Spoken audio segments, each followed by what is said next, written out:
Comment pouvez-vous acheter ou vendre le ciel, la chaleur de la terre? L'idée nous paraît étrange.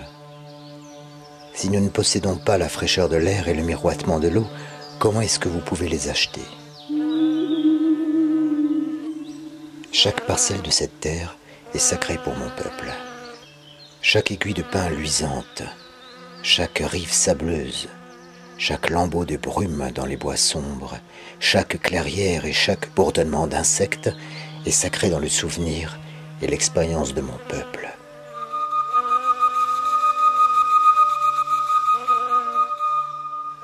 La sève qui coule dans les autres arbres transporte le souvenir de l'homme rouge. Les morts des hommes blancs oublient le pays de leur naissance lorsqu'ils vont se promener parmi les étoiles. Nos morts n'oublient jamais cette terre magnifique, car elle est la mère de l'homme rouge. Nous sommes une partie de la terre, et elle fait partie de nous. Les fleurs parfumées sont nos sœurs, le cerf, le cheval, le grand aigle, ce sont nos frères. Les crêtes rocheuses, les sucs dans les prés, la chaleur du poney et l'homme, tous appartiennent à la même famille.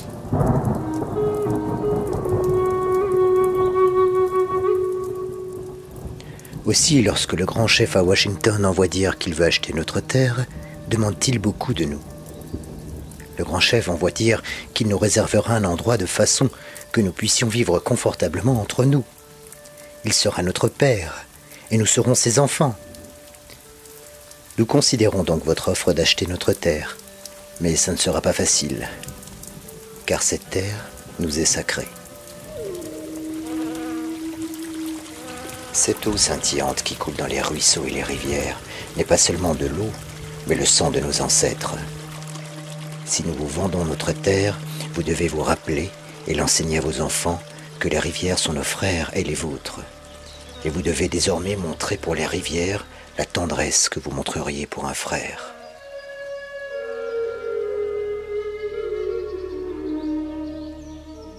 Nous savons que l'homme blanc ne comprend pas nos mœurs.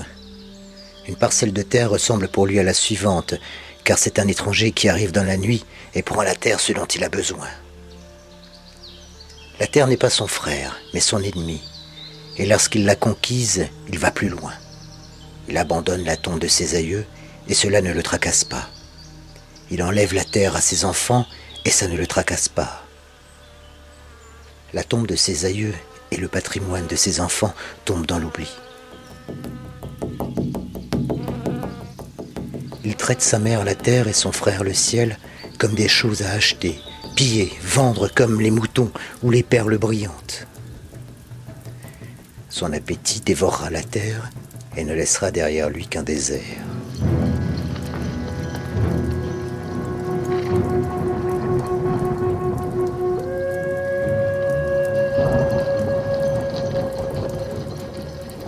Je ne sais pas. Nos mœurs sont différentes des vôtres. La vue de vos villes fait mal aux yeux de l'homme rouge.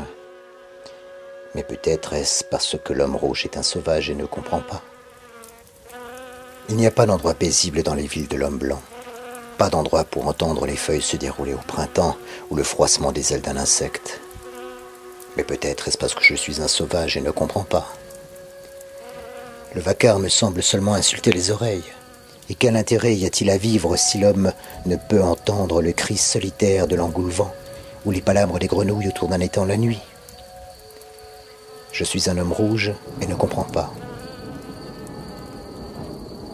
L'Indien préfère le son doux du vent s'élançant au-dessus de la face d'un étang et l'odeur du vent lui-même lavé par la pluie de midi ou parfumé par le pin pignon. L'air est précieux à l'homme rouge, car toute chose partage le même souffle. La bête, l'arbre, l'homme, ils partagent tous le même souffle. L'homme blanc ne semble pas remarquer l'air qu'il respire. Comme un homme qui met plusieurs jours à expirer, il est insensible à la puanteur. Mais si nous vous vendons notre terre, vous devez rappeler que l'air nous est précieux, que l'air partage son esprit avec tout ce qu'il fait vivre. Le vent qui a donné à notre grand-père son premier souffle a aussi reçu son dernier soupir. Et si nous vous vendons notre terre, vous devez la garder à part et la tenir pour sacrée, comme un endroit où même l'homme blanc peut aller goûter le vent adouci par les fleurs des prés.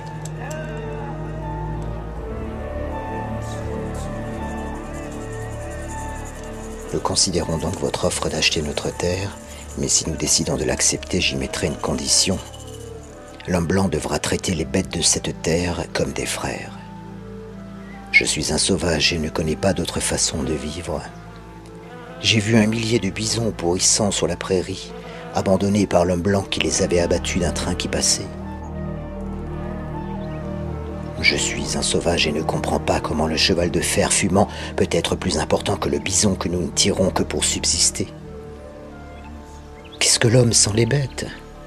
Si toutes les bêtes disparaissaient, l'homme mourrait d'une grande solitude de l'esprit, car ce qui arrive aux bêtes arrive bientôt à l'homme.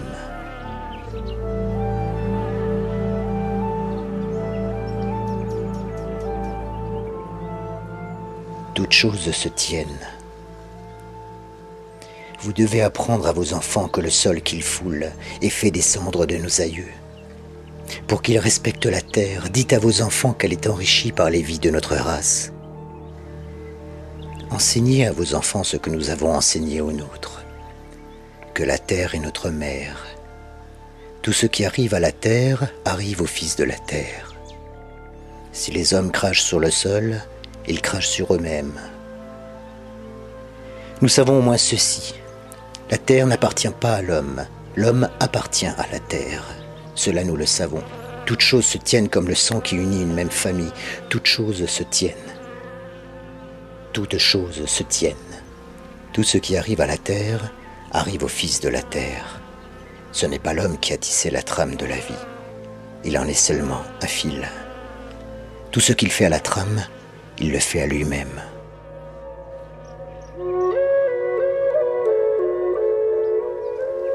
Même l'homme blanc, dont le Dieu se promène et parle avec lui, comme deux amis ensemble, ne peut être dispensé de la destinée commune.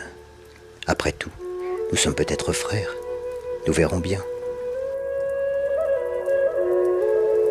Il y a une chose que nous savons, et que l'homme blanc découvrira bien un jour. C'est que notre Dieu est le même Dieu. Il se peut que vous pensiez maintenant le posséder comme vous voulez posséder notre terre. Mais vous ne pouvez pas. Il est le Dieu de l'homme, et sa pitié est égale pour l'homme rouge et le blanc.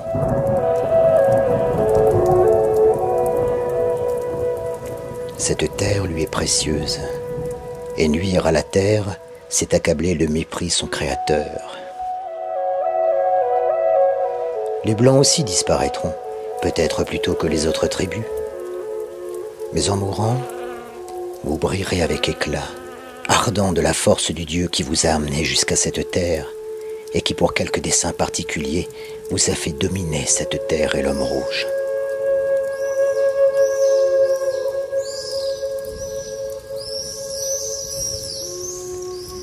Cette destinée est un mystère pour nous, car nous ne comprenons pas lorsque les bisons sont tous massacrés, les chevaux sauvages domptés, les coins secrets de la forêt chargés du fumier de beaucoup d'hommes, et la vue des collines en pleine fleur ternies par les fils qui parlent.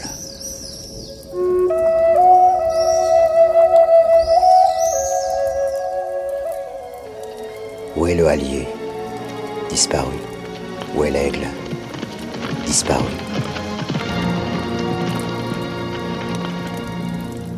La fin de la vie est le début de la survivance.